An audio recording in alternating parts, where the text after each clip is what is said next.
starting to fill up. There's some spaces over the back there.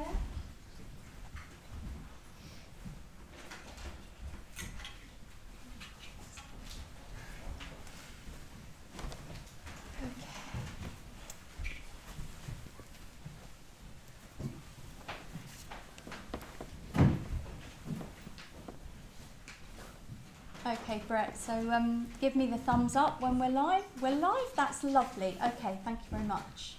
Okay, come in, take a space. So a very warm welcome to you. Warm, maybe not too warm, it's already warm enough in here tonight, isn't it? So yeah, and a warm welcome to the Wednesday night meditation class at the London Buddhist Centre, and welcome to those of you that are joining us on YouTube. And good to have you with us. Do say hello in the chat, and Brett's looking after the tech tonight, so you can say hello to Brett and everyone else. Maybe say where you're from if you want to. So yeah, so hello everyone. So yeah, as Savannah Jyoti was just saying, this is the last of a 4-week seminar series on the nature of mind. So the last 3 weeks we've been exploring does brain make consciousness? What is rebirth? And last week Maitreyabandhu was exploring what happens when we die. So in the second half, Maitreyabandhu will be rounding up with a talk on, or exploring this fourth big question of what is the nature of mind. We're not quite there yet, but I don't want to preempt the end of the series, but I do want to say thank you to Maitreyabandhu for joining us for the last 4 weeks. It's been great to have you with us, and just sharing your experience, and yeah, it's been really lovely having you, so thank you. Yeah, so let's arrive, and let's do some meditation, and I'll lead us through an arriving practice. So yeah, so do get what you need to be comfortable. If you need an extra cushion, please do get one. So taking your time to set up well, getting comfortable.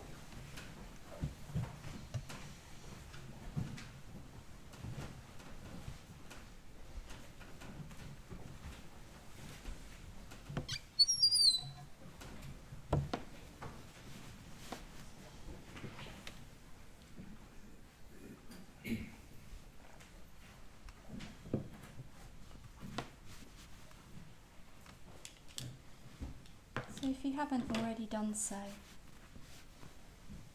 you can close your eyes.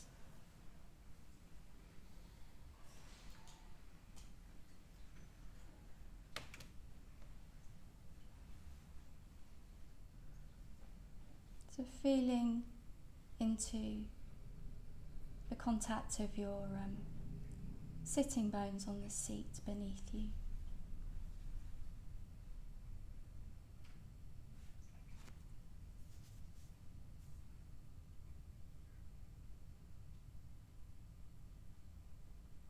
Might connect with a sense of heaviness.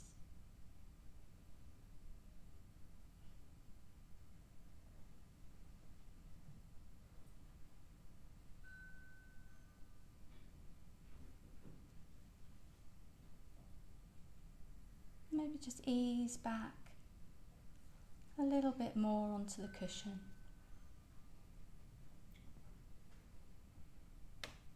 Just notice if you're holding or bracing through the body.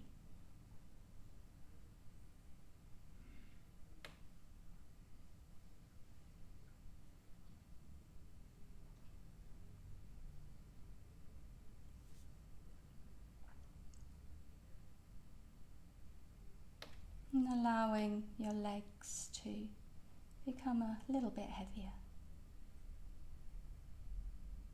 See if you can allow your weight to drop through your legs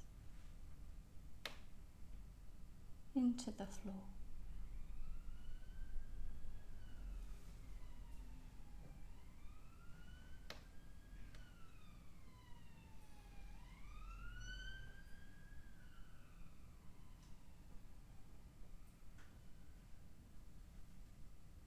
feeling the resistance of the earth, the floor beneath you.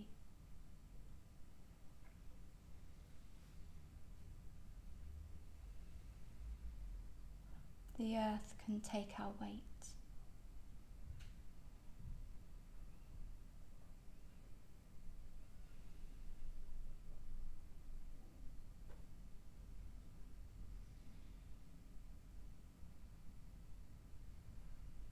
So allowing the lower body to become heavier and heavier, softer and softer.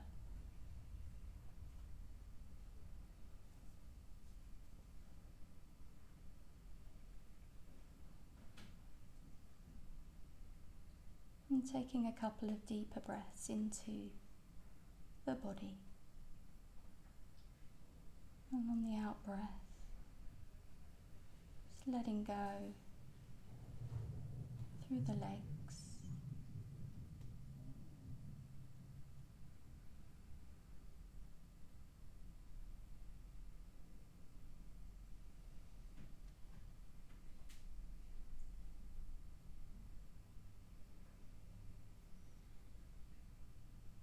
Noticing if you're holding around your belly.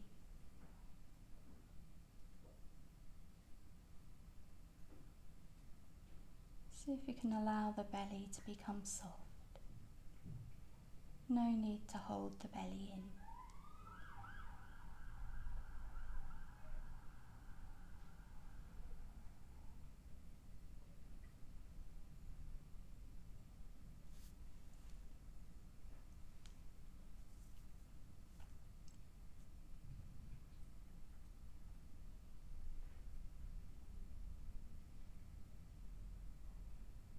And bringing your attention into your torso, the front of the body,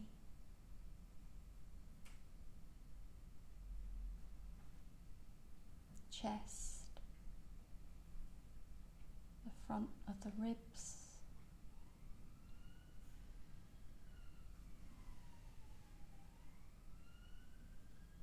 and the back body.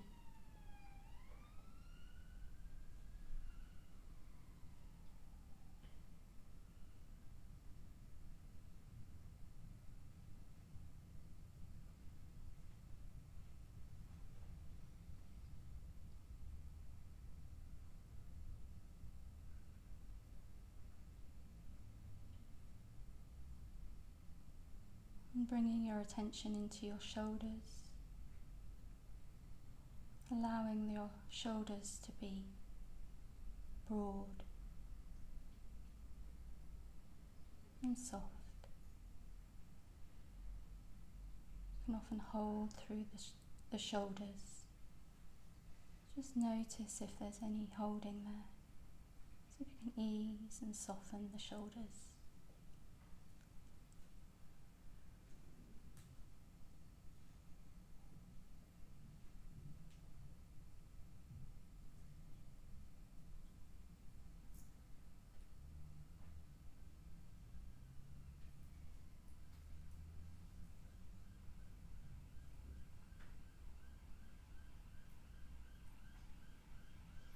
And allowing your arms to drop out of the shoulders, allowing your attention to walk down the length of your arms.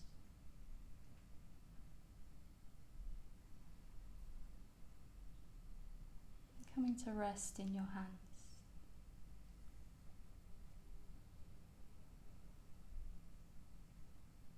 Can often be a lot of sensations in the hands, all those nerves,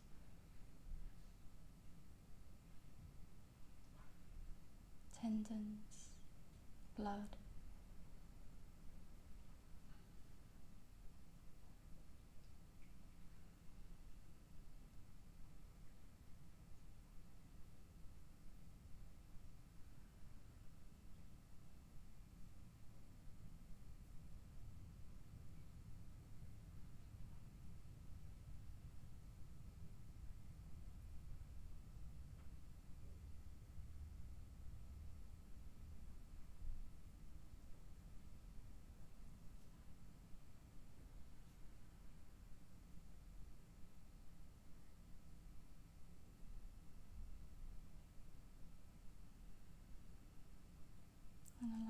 attention to walk back up your arms to your shoulders, your neck.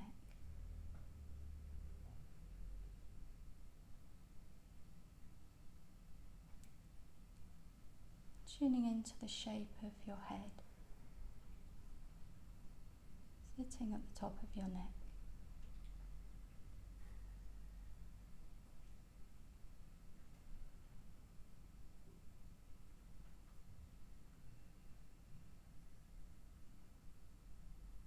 Might be able to feel the sensations of air on your skin, maybe hair.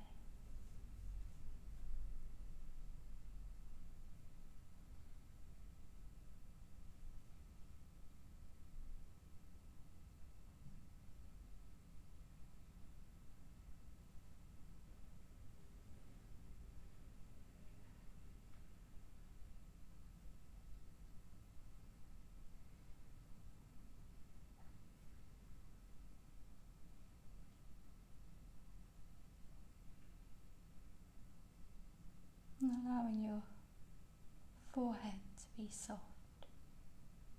Just notice if you're furrowing your brow, frowning.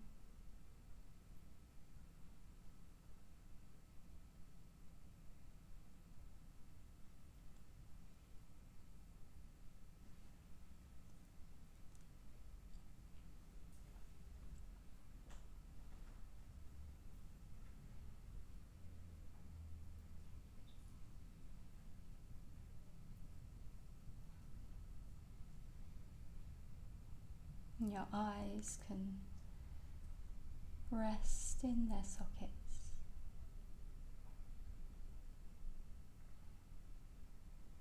Space around your eyes.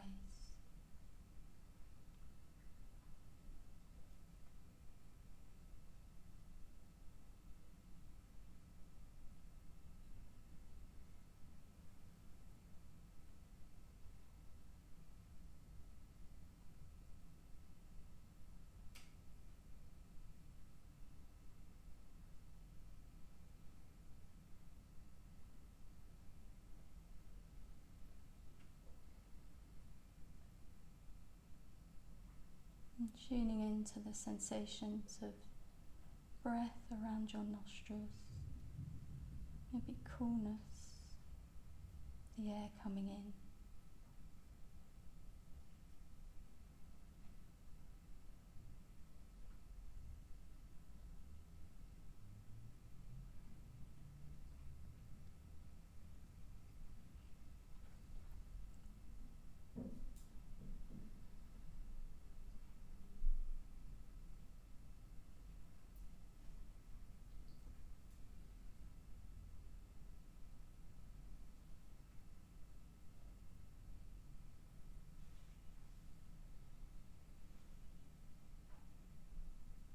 And your mouth, so allowing your tongue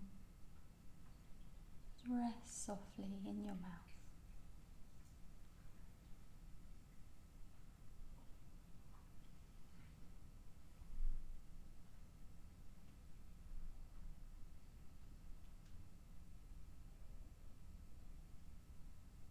Notice if you're holding or clenching around your jaw.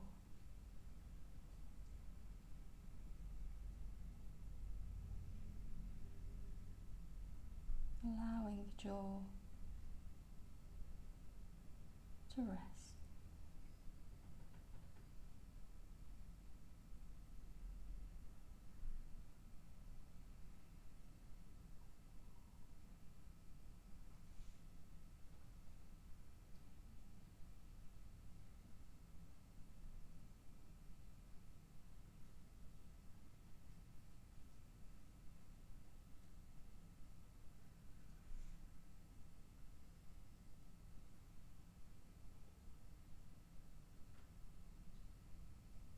Starting to broaden out your awareness,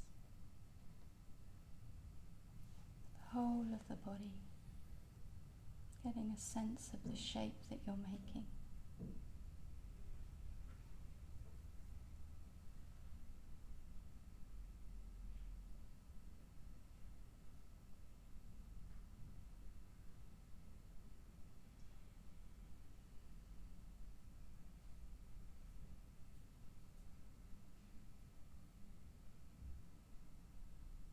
Noticing any emotions that are present. So we're just noticing, just tuning in to how we are.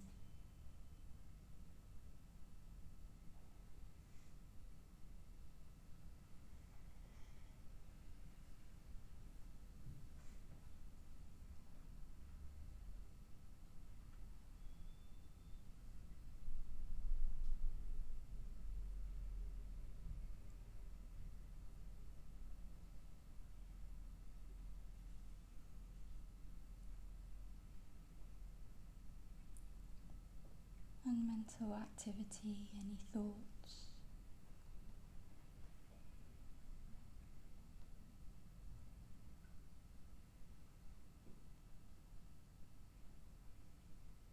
The quality of your mind experience right now.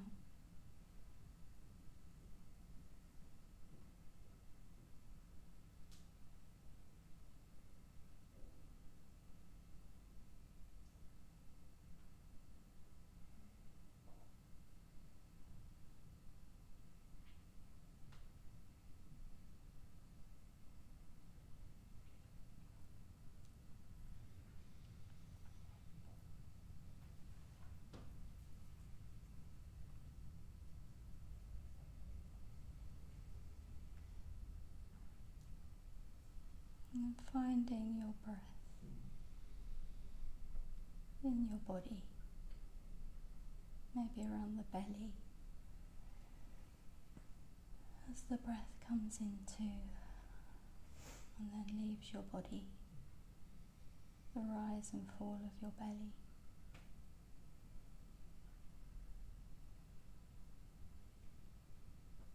See if you can allow your attention to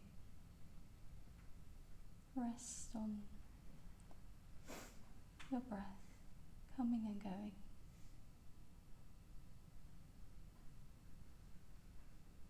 So no need to control your breath.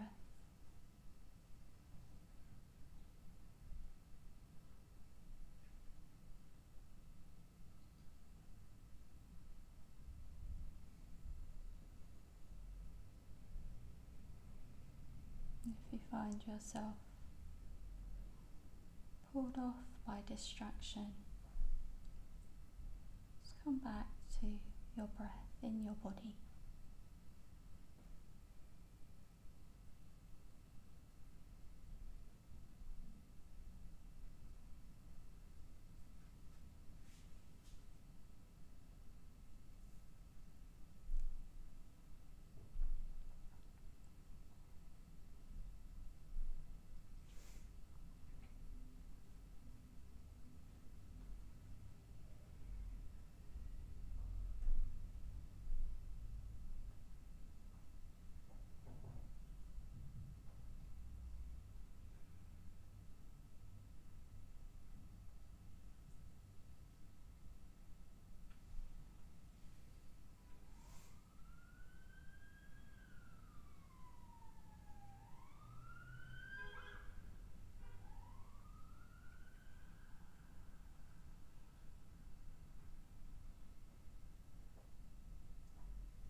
Your meditation posture.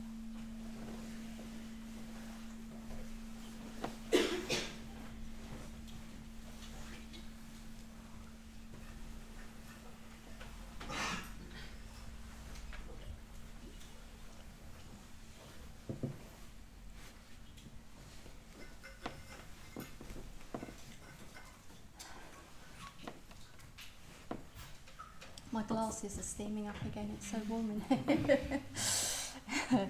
Yeah, so last week Maitreyabandhu was talking about what happens when we die, one of these big questions of what happens when we die.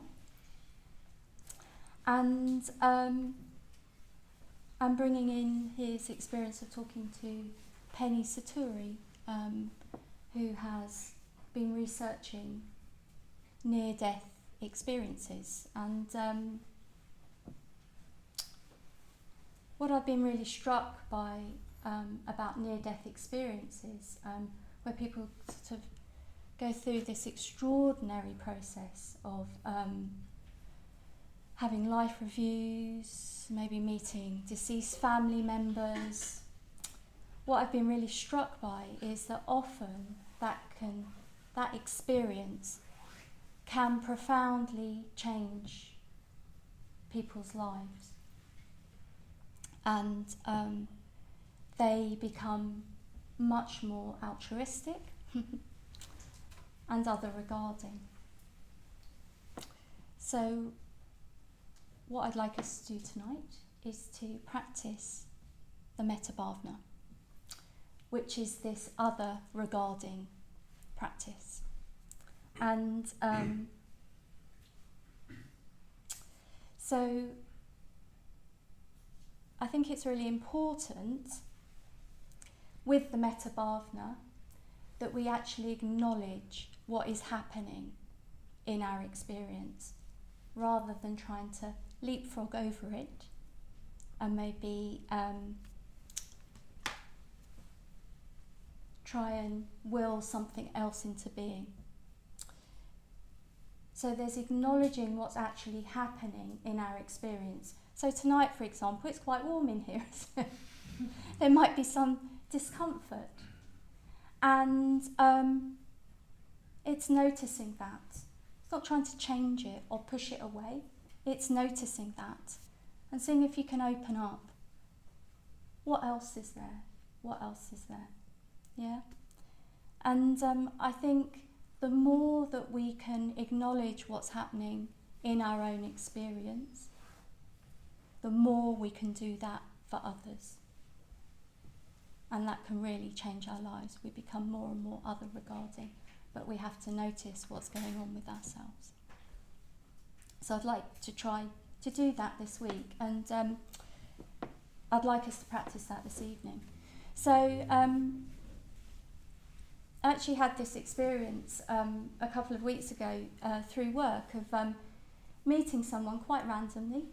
I was standing in a library handing out leaflets for health and wellbeing events, and got talking to a lady, and she shared with me that she was she'd been diagnosed with breast cancer, and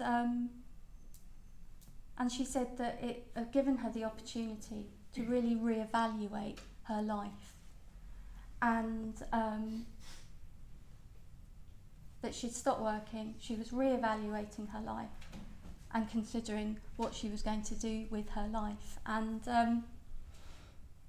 but I was also really struck by how she was with me. So there's someone who's having a very, very strong experience in life and could have collapsed into that experience, but was very open and warm and interested in me.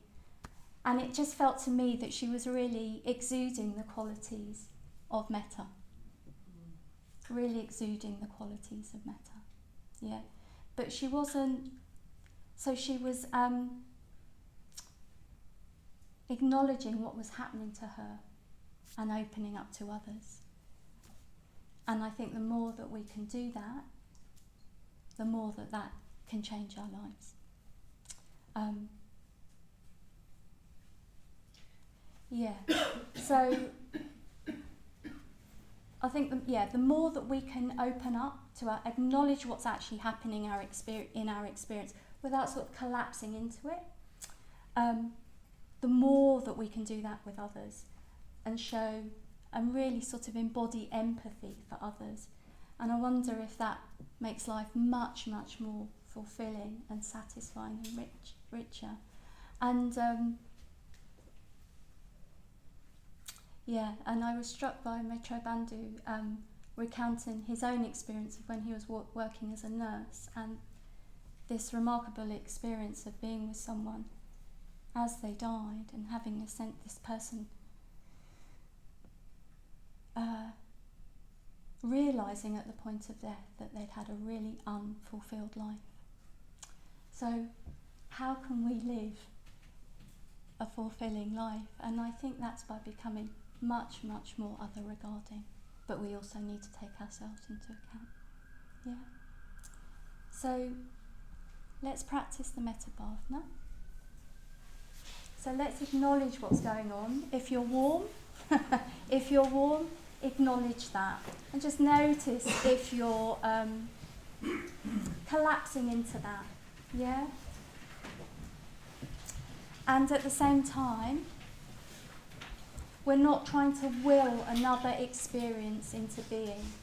Remember that metta, the Maitreyabandhu means to cultivate or develop. So that can be an attitude or an intention. So acknowledge what's going on for us, and then see what else is there. See what else is there. And particularly pay attention in the third stage. So probably many people that we meet in our life are going to fit into the third stage. We won't know much about them at all. And we don't have those hooks that we have in the first stage of ourselves, or the friend where there's probably more positive emotion, or the difficult person in the fourth stage. So just notice what's happening, particularly in the third stage.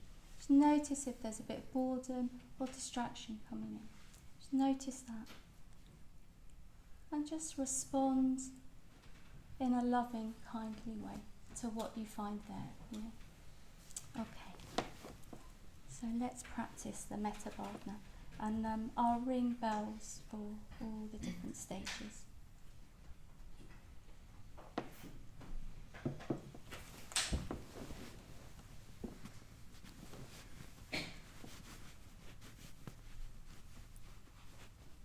Okay, so is there anything else you can do at this moment just to get a little bit more comfortable? So taking your time to set up well.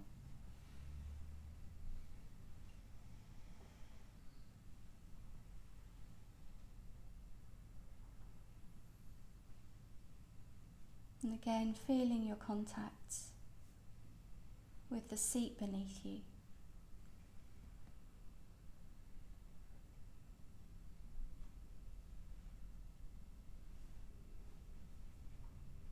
Allowing your lower body to become heavier.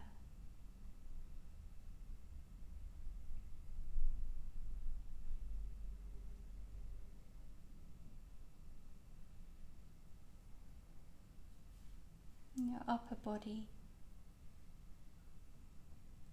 alert.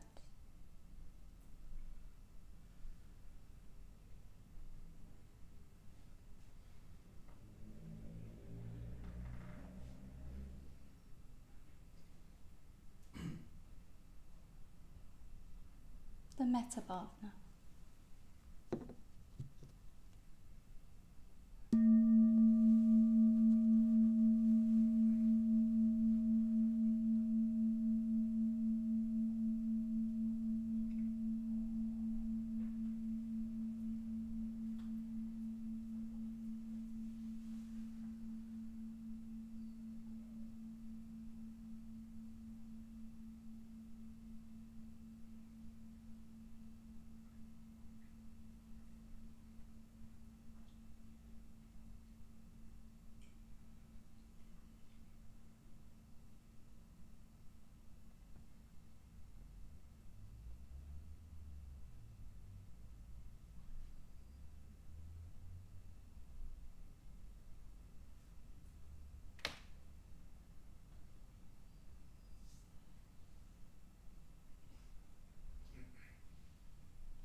notice what's happening now.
So if you're noticing that you're wanting to move, see if you can follow that before you move. Just notice that.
Notice what's happening in your experience now.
So very gently start relaxing any effort you've been making.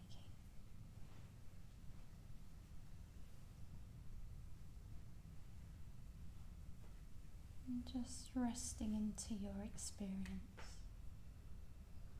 Maybe in touch with the qualities of metta.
Have a tea break, and we'll come back and Maitreyabandhu will be exploring the final question of what is the nature of mind. Yeah. And for those of you on YouTube, the tea break will be about 20 minutes, so we'll pick up with you after the tea break.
So yeah, come in and sit down, and let's just start with a bit of meditation.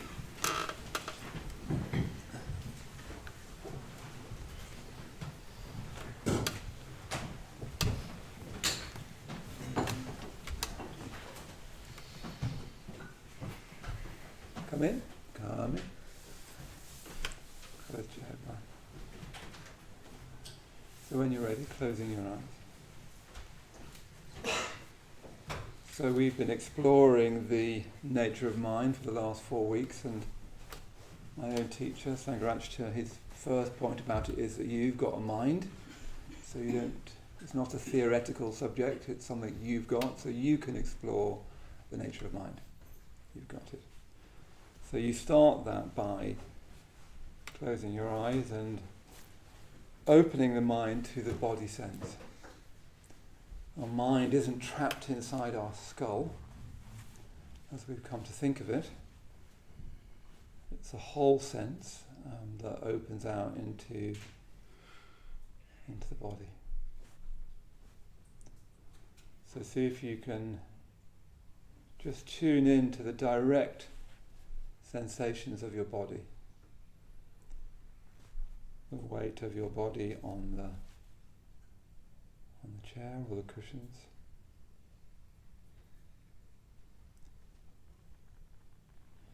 And sometimes we're almost sort of holding ourselves off the ground, and we're doing that kind of habitually without noticing it. So see if you can really give your weight to the chair or the cushions.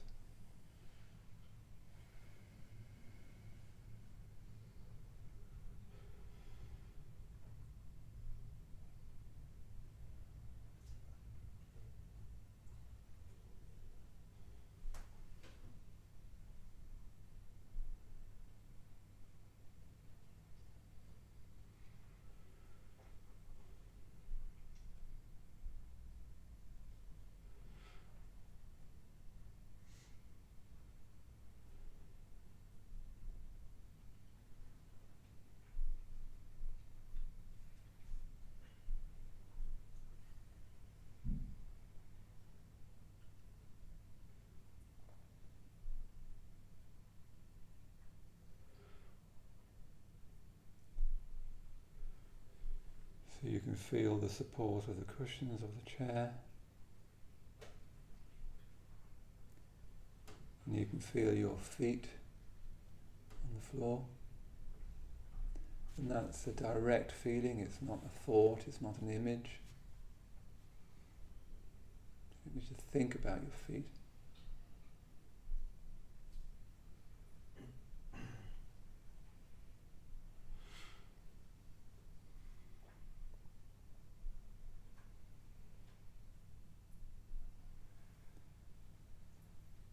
So really the experiences of opening up your mind to the body sensations.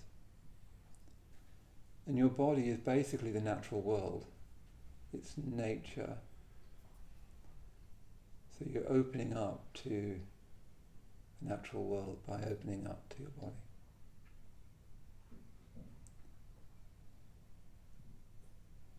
And that natural world might feel pleasant or unpleasant, just like the weather might feel pleasant or unpleasant. But it is just what it is, so you can just open up to that.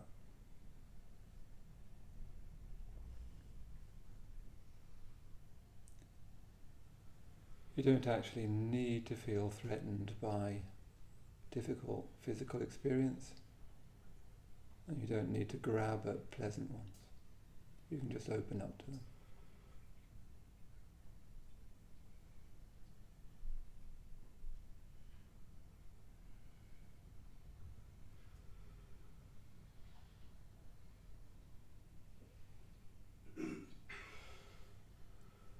And you can think that as you're doing that, your whole body is calming down.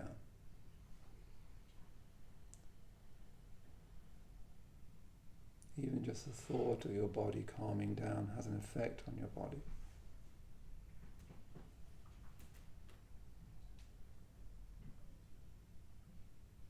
Calming the body, calming your mind.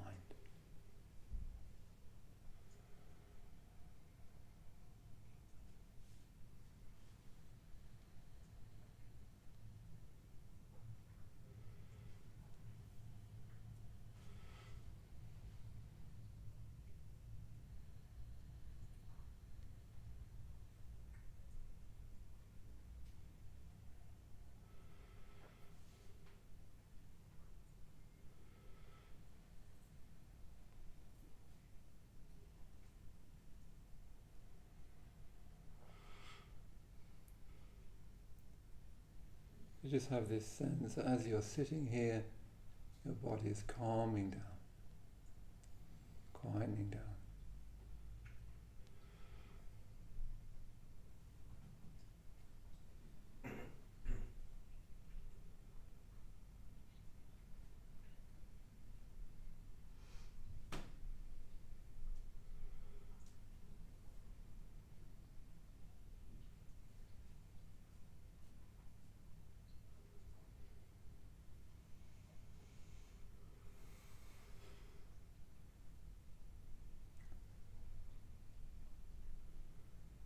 So body sensations are part of what we mean by mind.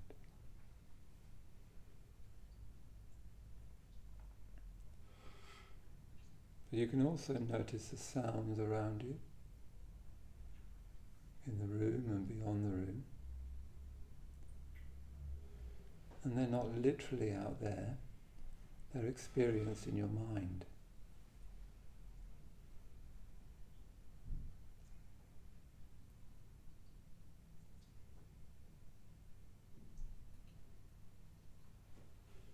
So the sounds of traffic on the Roman road, they're not literally out there, they're not in here, they're sort of in between. And something of that is the nature of mind.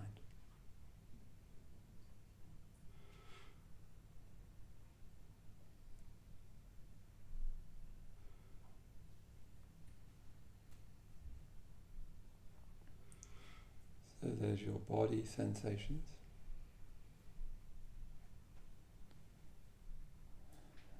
The direct contact of your backside on the chair, on the cushions.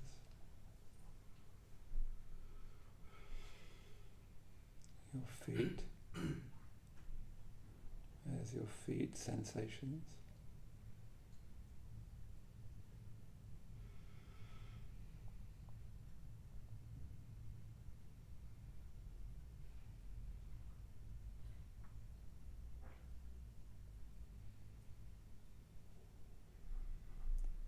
And then opening up to the sounds around you.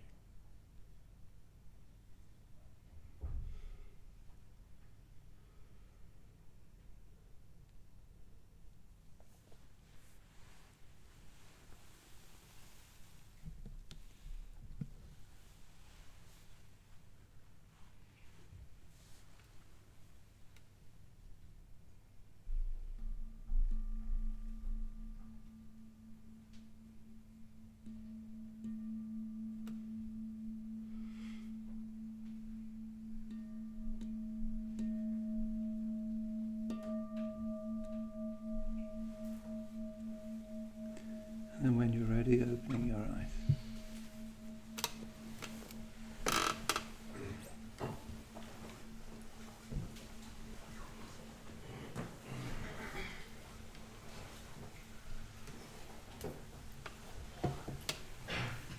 And also let's have the doors open to see if we can get a bit more air in.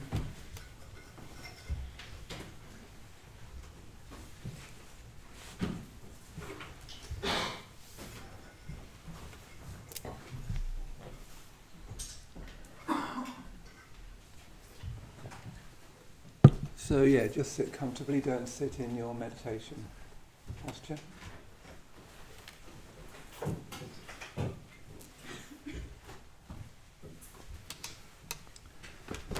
Good, so yes, I've been exploring, or trying to explore, 4 big questions during this short seminar of the Wednesday class.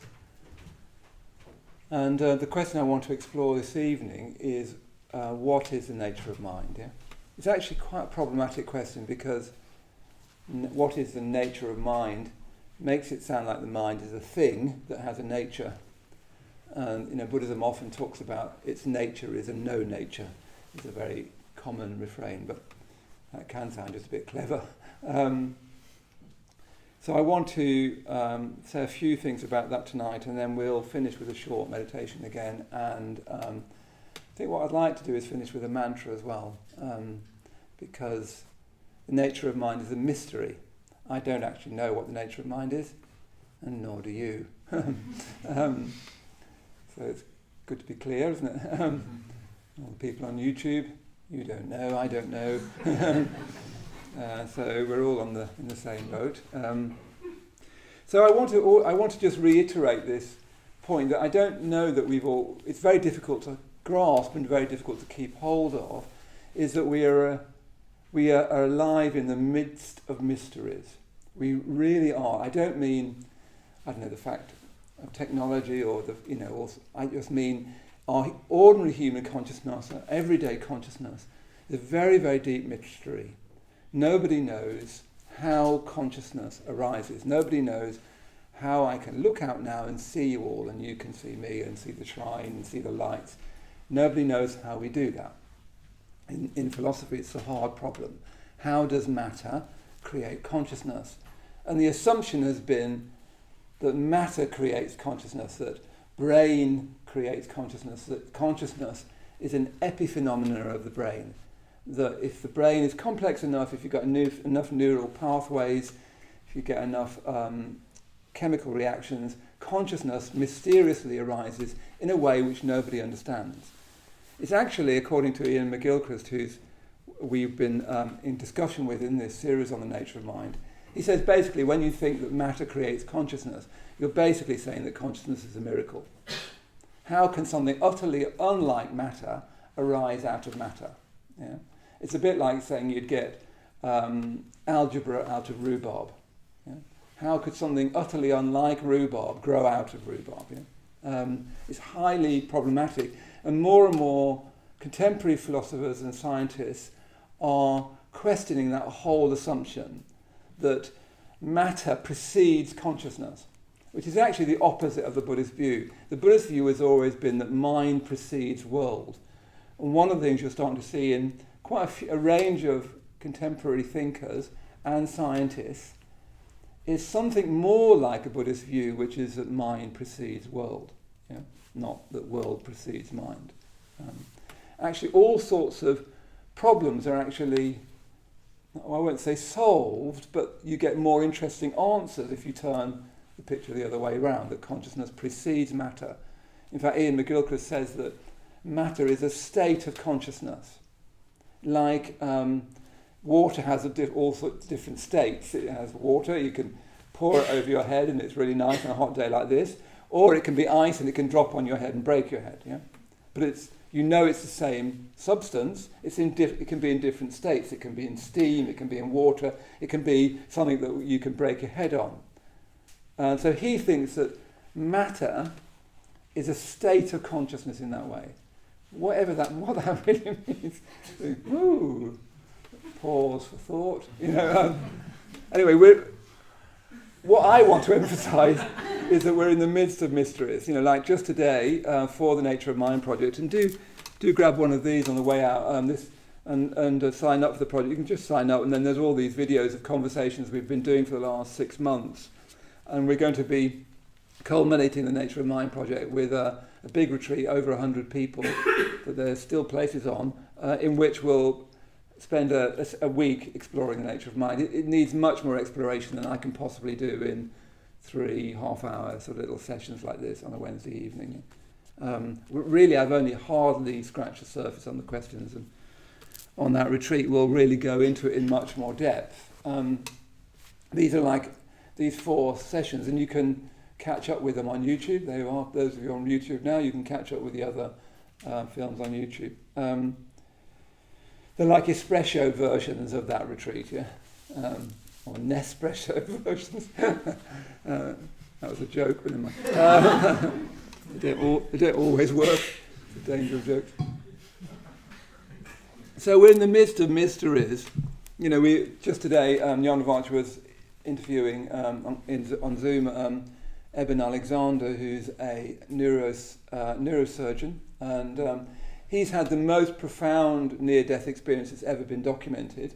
He was in a coma for 7 days, practically brain dead. They were about to turn the machine off and say, he had a kind of a meningitis, a bacterial meningitis, which is nearly always fatal. he went down from a 10% chance of recovery to a 2% chance of recovery, with the assumption he'd never speak again, he wouldn't be able to feed himself again, he'd never walk again.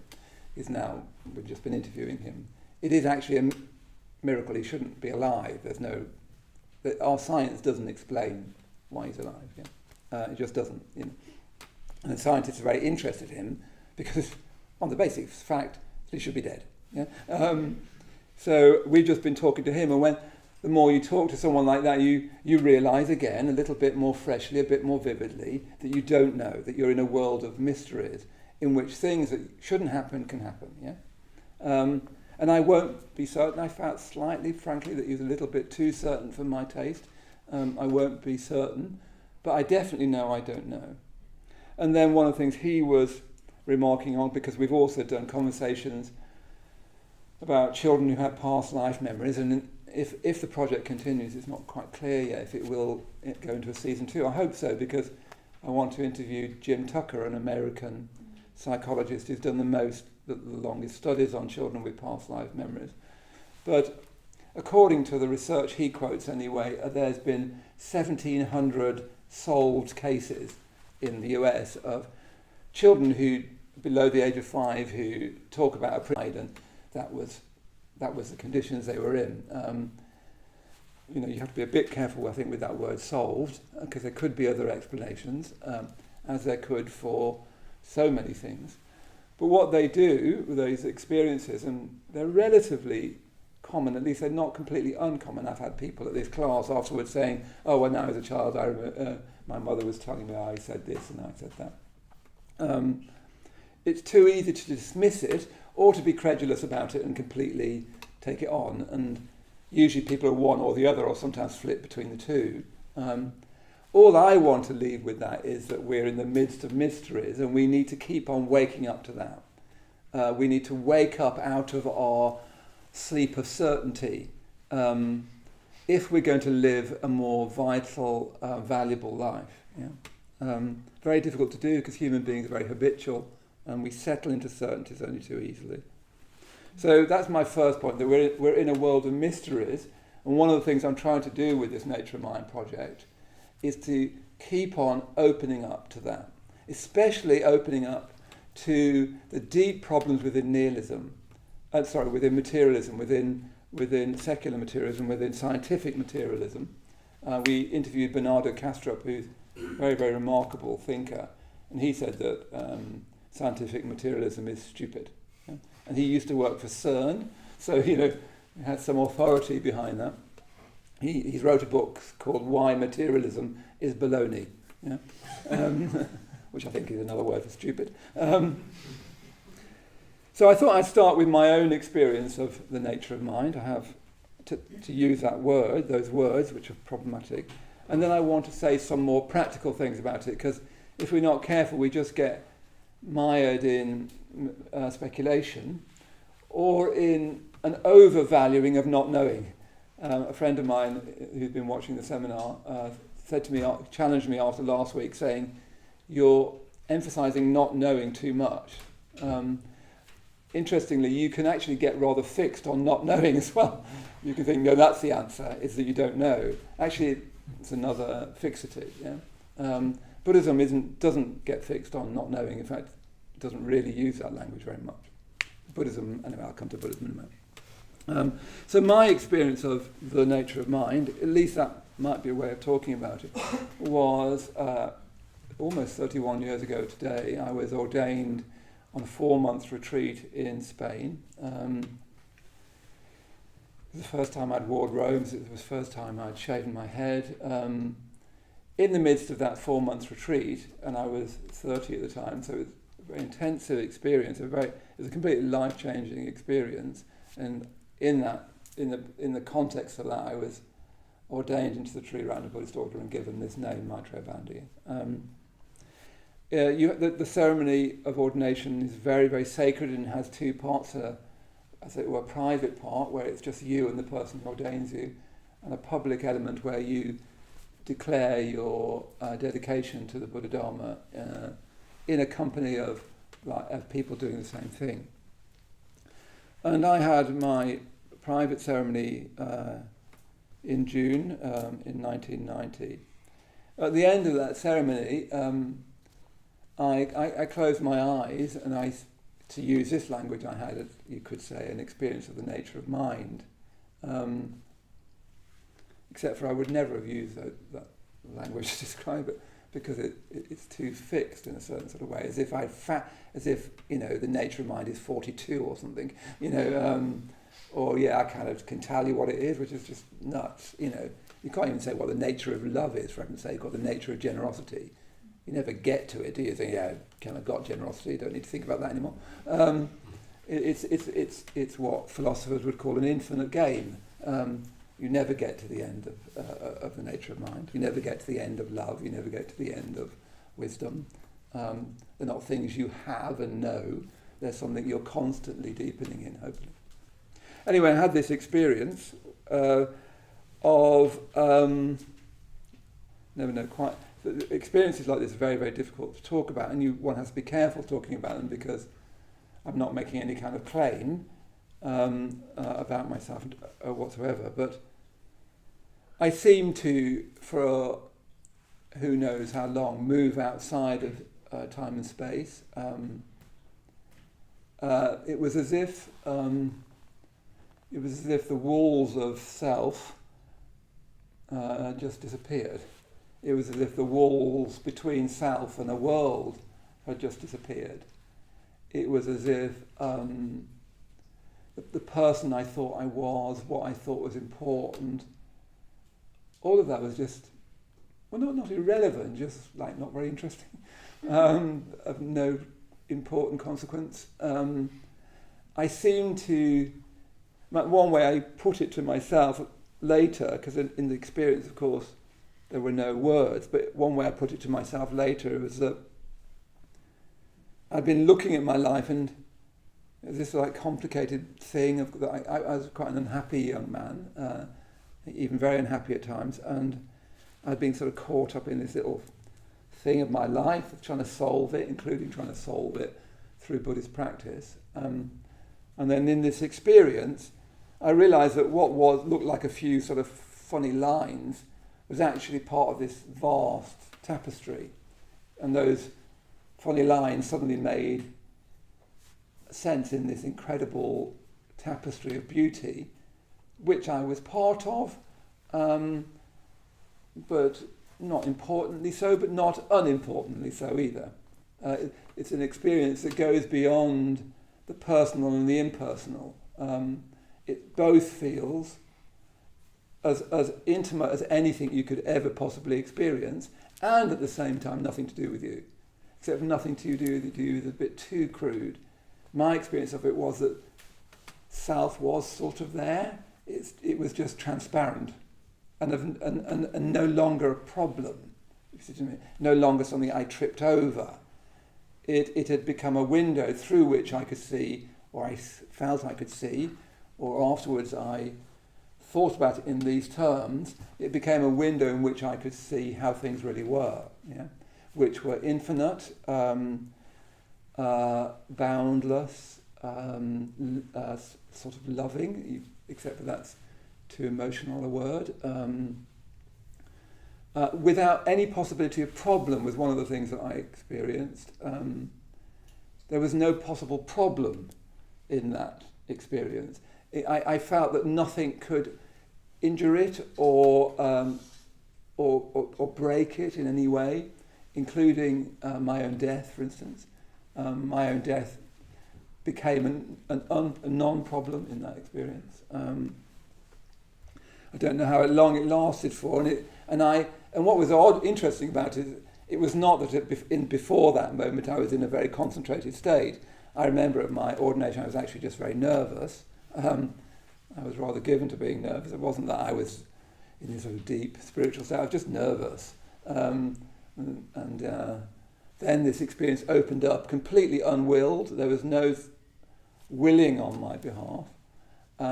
Opened up into this boundless place that seemed to be beyond time and space, beyond causality, beyond me as I know myself, beyond the world as I know the world.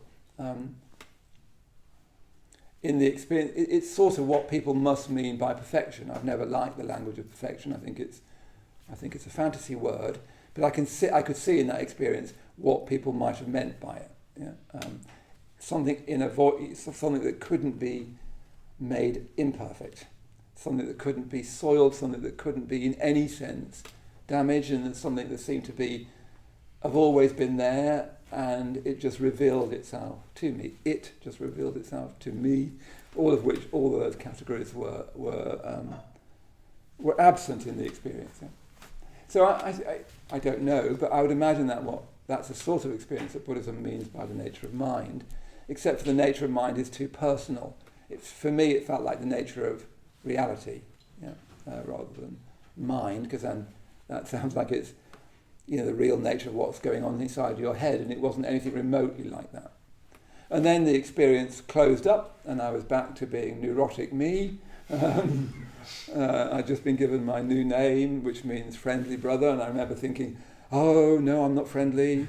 I should be more friendly, it's so right. He's probably saying I should be more friendly. What will my friends think that you're so friendly? I'm not, they'll say you're not so friendly. I just went back into problematizing neurotic me. It wasn't that I was left with this blissful state for days, nothing, just like closed, the door closed and I was thrown out of it, although something must be still there because I'm still here, It's not so important the experience is what you do with the experience. It's whether you're still there 30 years later. Yeah? If you're not, it doesn't really matter what sort of breadth or depth of experience you've had. Unless you've dedicated your life to that experience, it doesn't really matter. You could have seen God, you could have had an experience in non-duality, it doesn't really matter, unless you dedicate your life to it. Otherwise, what's the point? It's like bungee jumping or something, it's an experience you had. So the test of real experience, of deep experience, is whether you reorientate your life to those experiences. And as Padmanandi said, one of the striking things about people who have near-death experiences is many of them reorientate their life. Yeah? Particularly towards compassion, they become noticeably less materialistic. One thing people don't communicate so much is often they have problems with their relationship. People often divorce after those experiences because it changes their worldview so much that they can no longer fit with someone.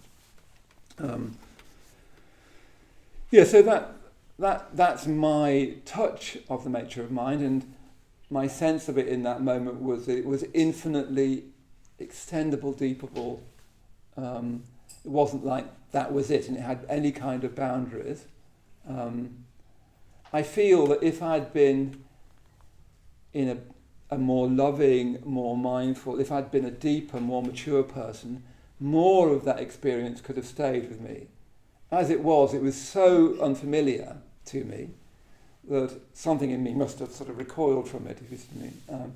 Had I had more sort of experiences of that in meditation, and meditation, it's not again that I've been very adept at meditation. I've always believed in meditation. I first came to this Wednesday class 35 years ago, it's a bit more than that now, and couldn't meditate for toffee. So it wasn't that I believed in it, I just used to fall asleep every time I tried to do it. So it wasn't that I had that. Now I think if I'd had more meditative experience, if I'd been a deeper person at that moment, perhaps more of that experience would have stayed with me.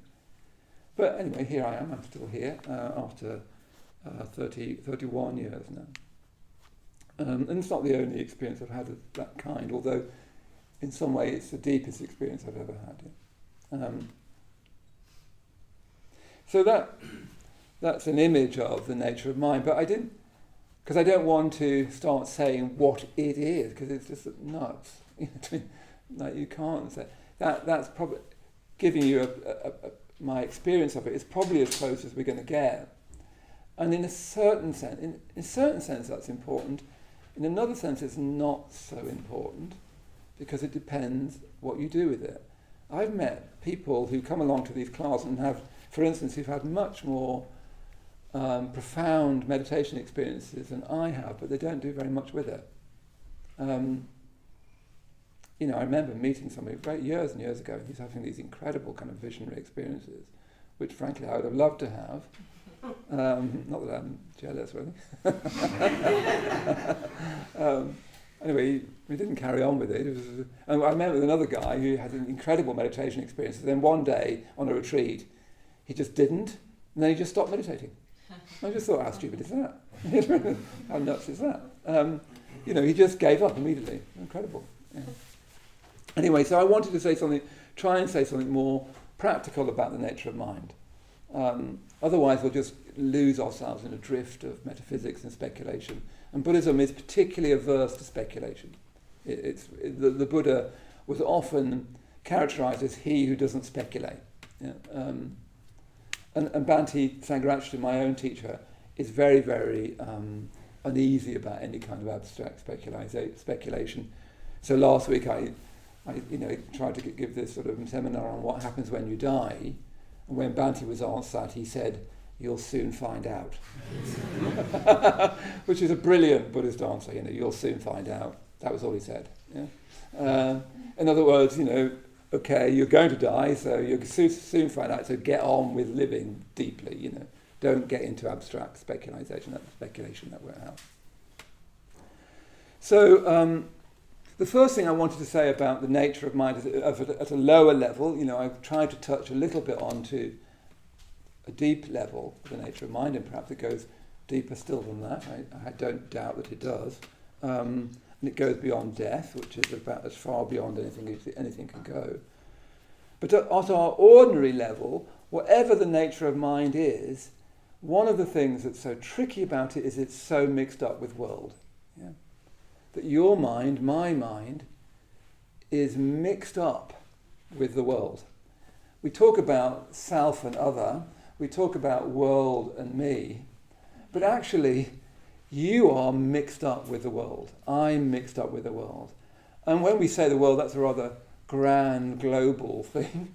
What I mean is I'm mixed up with my day, I'm mixed up with other people, so I can't always tell whether I'm responding to another person or I'm responding to what that person means in my mind. Yeah?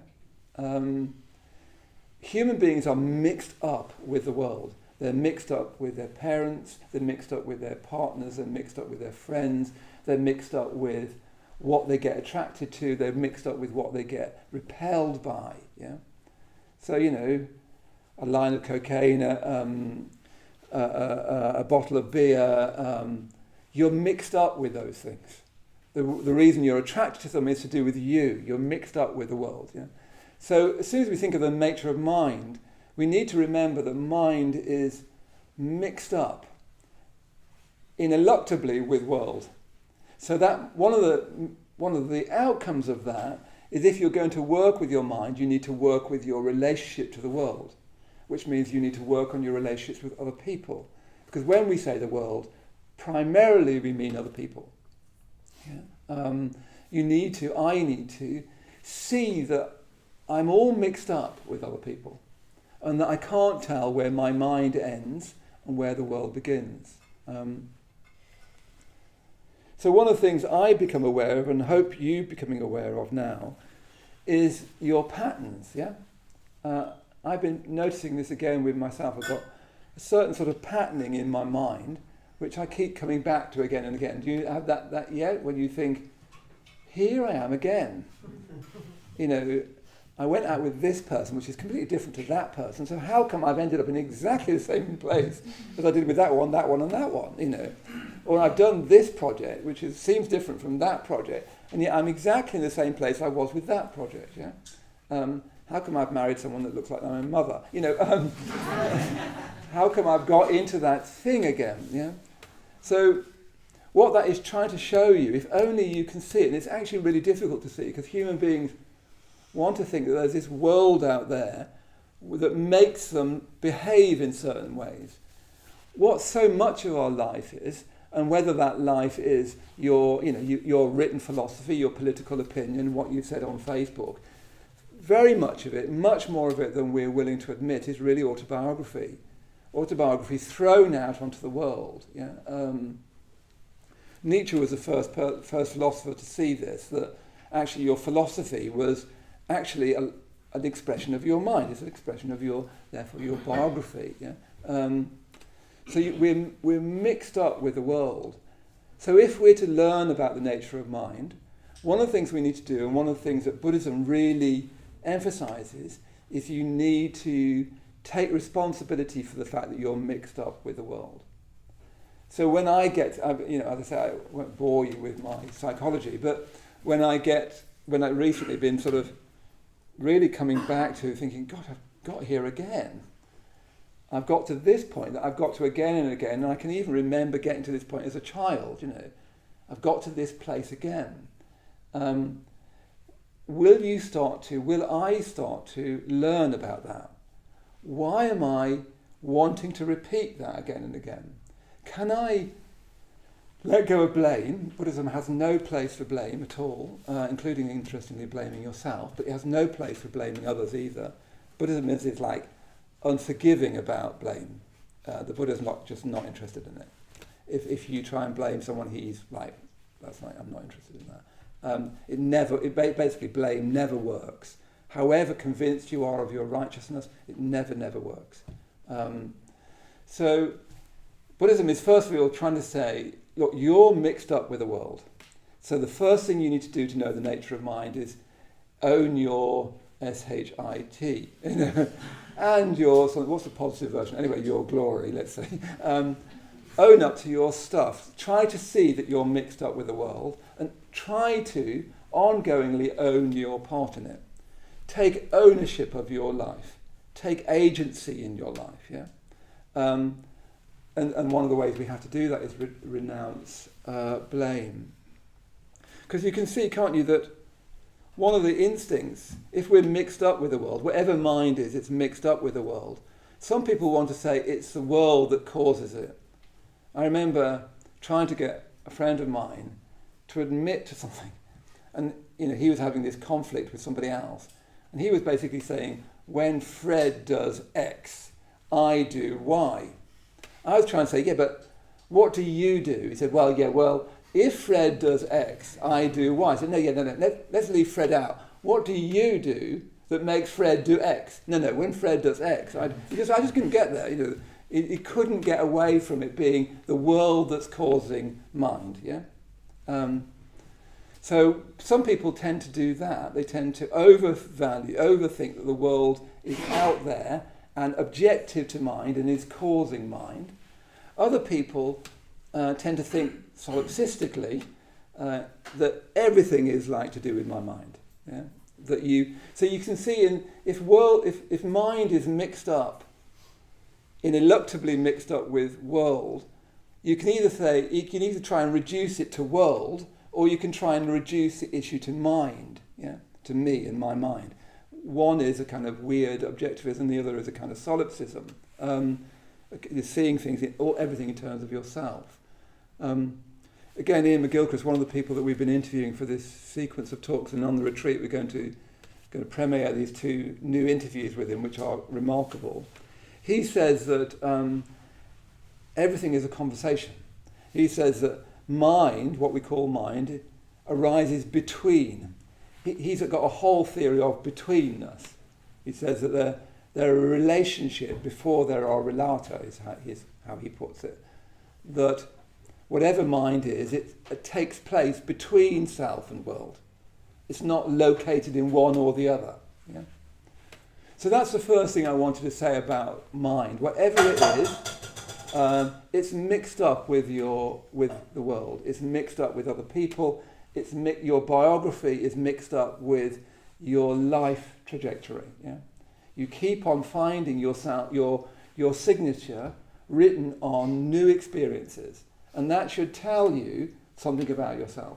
And it's difficult to learn because human beings don't want to read that signature. I don't, often enough. I want to say, that's true, yesterday, but this one, that really is wrong. And here's my 5 reasons why it's their fault. Yeah? Massively compelling, never works. Yeah? Don't try it, I've tried it. So that's the first thing I wanted to say about mind more practically, is it's mixed up with the world. And the first thing you need to do, from a Buddhist point of view, you need to take responsibility for that. You need to start to get your life back. not keep writing your signature on your partner, on your mother, on your boss, on a particular grouping of humanity, men, women, black, white, straight, gay. You need to own your life back again. Yeah? The second thing I wanted to say about mind, and this comes from my own teacher, Bhante Sangharakshita, he's a pragmatist, really. He would want to say, Maitreyabandhu, never mind what scientists say, never mind what philosophers say. What you've got a mind, you can work on it. And what you find, if you look at your mind, is you've kind of got two minds.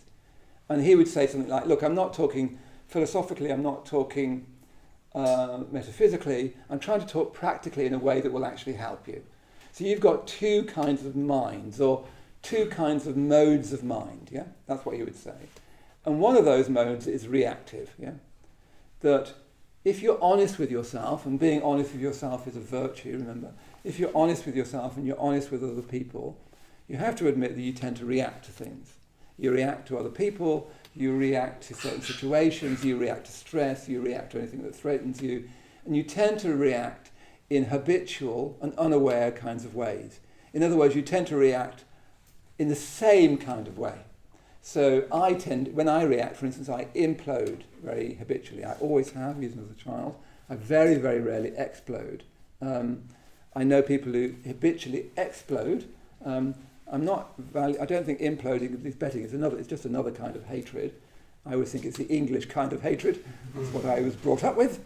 You're perfectly polite, and the door is closed. So I had that habitual reaction. I still do it now. But when I react to something, I tend to implode. Some people explode. Some people just distract themselves by watching another YouTube thing. Some people love to give their opinions. Some people filibuster.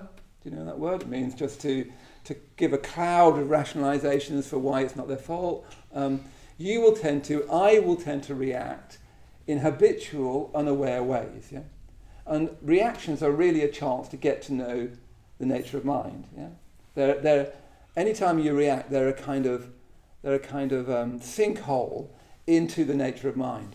Why am I reacting in this particular way? There are other ways I could react. It's amazing how your reactive stories, you think, no, that's just how it is. I've met people who think, oh well, I never get the girl or I never get the boy because I'm not good looking. It's just not true. It's just a story, but it keeps on proving itself, and they think it's just the truth. I've met people with really quite distorted senses of themselves. Young, handsome, or beautiful people who have a completely distorted sense of themselves and just think, oh yeah, I'm just not. It's really weird, yeah. But you just think it's not weird. It's just true, yeah. So you have this reactive pattern of mind. And we need to sort of start to notice that. And one of the things that meditation is about is getting you to notice that reactive pattern of mind. You need to start to empathize with that reaction. You need to say, oh gosh, why do you do that? Why do you need to tell yourself that particular story? Why you could tell yourself this story, which would be quite different. Why do you want that one? I was talking to somebody today trying to say, why have you chosen to read your experience, kind of translate your experience, interpret your experience in that way. Yeah? So what we do in a reactive mind is we mistake our interpretations for experience, or put more simply, we mistake thoughts for facts. Yeah? So we've got this reactive mind, that's what Sangharakshita would say, but he says you've also got a creative mind. Yeah? You've got a mind that doesn't always react, that can create. He means that literally in the artistic sense, but more importantly, he means in the non-reactive sense that sometimes, like just the other night, I had a conversation with someone who was very angry with me for various reasons, and I didn't react. And as soon as you don't react, a new world opens up to you, which you'd have to call creative. Instead of taking it personally, which is what I can easily do, instead of imploding, which is what my own patterning is to do, I just said, okay, why is that? Well, tell me more about it. And it was wonderful. It was like a liberation that my mind has within it, and your mind has within it, the capacity to respond creatively rather than react habitually. Yeah? And Bhante Sangharakshita says, well, that's what the nature of mind is. You can either react habitually, going round and round the same track again and again and again, or you can learn to respond creatively. And he would say, and Buddhism would say, and the Buddha himself would say, the choice is yours. And the choice is yours in every moment. So as you listen to me, you can respond creatively or you can react habitually. In a hot room, you can react habitually or you can respond creatively. Every moment, one of the burdens of our human life is that every moment you have that choice. Yeah? Which kind of mind do you want? That's what Buddhism is particularly concerned with. Not what is the nature of mind, but you've got these two kinds of mind, what are you going to do? Which one do you want? It's up to you. The Buddha's not going to save you from your reactive mind. He's just going to say, do you really want to do that? Is that what you want to make of your life? Do you really want to keep on expressing your opinion about politics on Facebook and just become that sort of person? You know, is that it? You know, that's what the Buddha would say. He might say it a bit sweeter than that, but basically saying that. Yeah. I don't think he knew about Facebook. Anyway, so that's my second thing I want to say about the nature of mind. Yeah? My first thing, well, I've got a few things, haven't I? I said that first of all, mind is a mystery. This language of the nature of mind is getting at something ineluctably deep and fathomless, which perhaps I'll try and touch on at the end.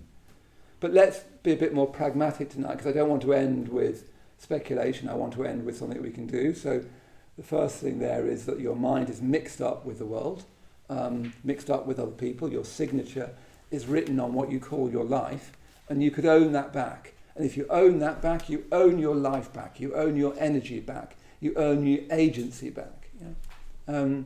Your life becomes yours to fashion. And in fashioning it, your choice, your great choice, and my choice still, 35 years after I first came to this centre, in each moment is do I want to be habitual and reactive and go round and round and round the same thing, or do I want to keep learning how to be responding and responsive and creative? Yeah?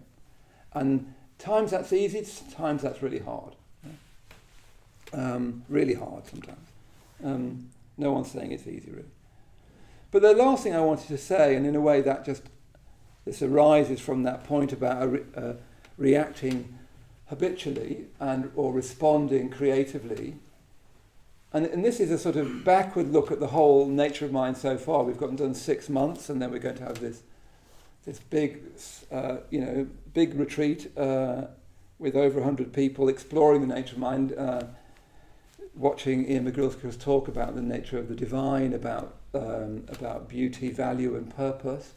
We're going to be trying to work with our mind because that's the most important thing. One of the things that I've been struck by, looking back so far, and there's lots of other people I want to interview if we manage to do the project continuing on. I'd love to talk to more people about near-death experiences. I'd love to talk to more people about past life memories. I'd like to talk to more pragmatic philosophers. I'd like to talk to more scientists. I'm particularly keen on talking about an octopus for some reason. I've been in contact with someone in Australia who's written the main book on the octopus. They're spooky. They're the nearest thing on Earth to an alien. They're so different to us. If you want to compare our mind with another mind, they're as close as you can get to an alien. And they're weirdly aware. They're much more aware than they should be. They only live for about 2 years, but they're weirdly intelligent in a way that we don't understand. Yeah. So if we want to look at the nature of mind, we really should be comparing ourselves with an octopus. Come, bring one in now. Enter octopus. Does the eye thing. Changes colour. So there's lots more I want to do. But what I want to leave us with for now is looking back. Ian McGilchrist talking about the hemispheres of the brain. He's got this incredible hemispheres hypothesis about the nature of mind and about consciousness itself, which I think is one of the most radical modern ideas that I've ever come across, which has incredible explanatory power. The value of an idea by what it's called its explanatory power. if you apply that idea to culture, to all sorts of areas of life, what does it start to explain? And you start to find it explains all sorts of things. We've talked to Bernardo Kastrup, who's a non-materialist philosopher. We've talked to Penny Sartori, who did the first long study of people who had near-death experiences. She's a Welsh woman who's done the first long experience in the UK. But what struck me about all of them, pretty much, I can't think of an exception, is that it's fascinating and absorbing and important, but none of them offer a path. Yeah? None of them seem to me to offer a path. They offer a vision, even a vision of mind and a vision of reality, but they don't offer a path. Now, what Buddhism is primarily is a path. The Buddha was what's called metaphysically reticent. He was very, very cautious to say things about the nature of reality, to say things about the nature of mind. He would say, never mind all about that, you're not ready for that. You need a path. You need a path in which you can actually grow and change and move from being primarily someone who's like a hamster in a wheel, going round and round habitual reactions, doing that thing again and again, doing that destructive pattern, doing that again and again, that addictive tendency again and again, that foolish romantic thing that you do again and again. You need to get off that kind of wheel and you need to get onto something more like a spiral of creativity. Yeah? And that is primarily a path. What the Buddha taught, what we teach here, really is primarily a path of change. Yeah? I think that path can be illuminated by discussions about what is the nature of mind, and I think that's it's wonderful to hear somebody who used to work at CERN really argue against materialism, to say it's stupid, to say look at the experiments they're doing in LSD. What LSD does, it closes down the mind, but you get more experience. What people have in near-death experiences is Ibn Alexander was pretty much brain dead and he had this colossal experience. That's the absolute opposite of what should happen if you think that consciousness is created by mind. Because if you close down the mind, you'll get less consciousness. What you seem to get is more consciousness. Yeah? So I'm finding it exciting and illuminating, and I want to keep on exploring that. But what's really important is a path. You can explore that till the cows come home, still not change very much. That's not a great outcome. Yeah? You need a path, and what Buddhism offers you is a path. Yeah? So I think that's all I want to say for tonight about the nature of mind. So what I want to do now is we'll go over time a little bit, we'll just sit quietly, and then I'll start us in a mantra. Mantras are a kind of symbol for the nature of mind, and I'll just start us in the mantra of the Buddha, and the Buddha is a symbol for enlightened consciousness, whatever that is. And then what I'll suggest is, do join in with the mantra. It won't sort of change your molecular structure or anything. It's quite safe. Just join in with the mantra. And then after the mantra's going for a bit, as the mantra's going, we'll put our cushions and mats back. Our mats in the corner, our cushions along here. And then let's just stay in silence until we get into the cloakroom, and then we can start chatting. Yeah? So we carry something of the nature of mind with us. So when you're ready, just closing your eyes.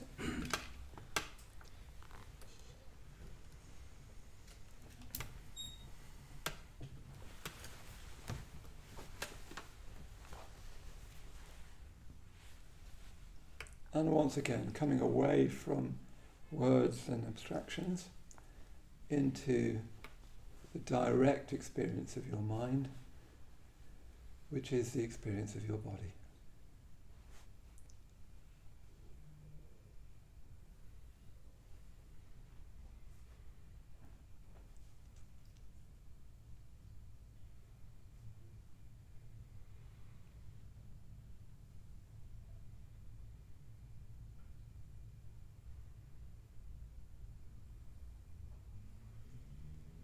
Just opening up to the body.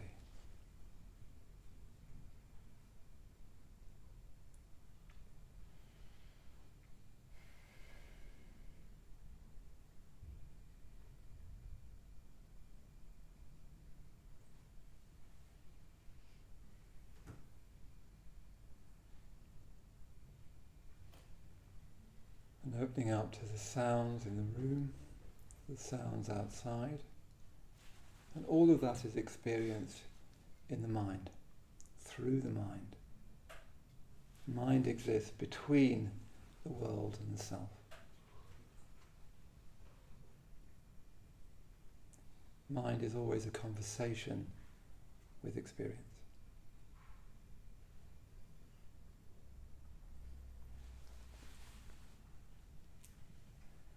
Om Muni Muni Maha Muni Shakya Muni Swaha. Om Muni Muni Maha Muni Shakya Muni Swaha. Om Muni Muni Maha Muni Shakya Muni Swaha. Om Muni Muni Maha Muni Shakya Muni Swaha. Om Muni Muni Maha Muni Shakya Muni Swaha. Om Muni Muni Maha Muni Shakya Muni Swaha. Om Muni Muni Maha Muni Shakya Muni Swaha. Om Muni Muni Maha Muni Shakya Muni Swaha. Om Muni Muni Maha Muni Shakya Muni Swaha. Om Muni Muni Maha Muni Shakya Muni Swaha.